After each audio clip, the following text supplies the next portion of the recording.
Hello मित्रों, आज આપણે દૂધી મેથીના થેપલા બનાવીશું। એના માટે મેથી કટ કરી લઈશું અને વ્યવસ્થિત એને ધોઈ નાખશું। પછી આપણે દૂધીને છીણી નાખશું।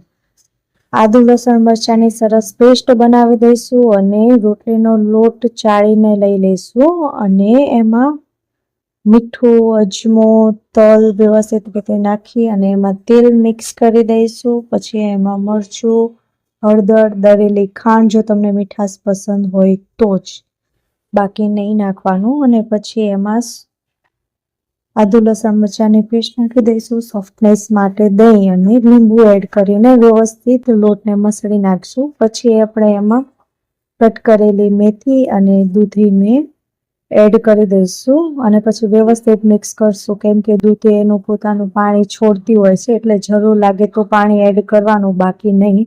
પછી એના ઉપર તેલ નાખીને સરસ લોટ મસળી નાખશું। પછી ગુંડલા બનાવીને એક એક થેપલું વણી નાખશું। વ્યવસ્થિત થેપલું વણાઈ જાય પછી એને આગળ પાછળ સરસ રીતે તેલ લગાવીને ચેડવી દઈશું। તૈયાર છે આપણા સોફ્ટ અને ટેસ્ટી થેપલા। પસંદ આવ્યું હોય તો લાઈક, ફોલો અને સબસ્ક્રાઈબ જરૂરથી કરજો।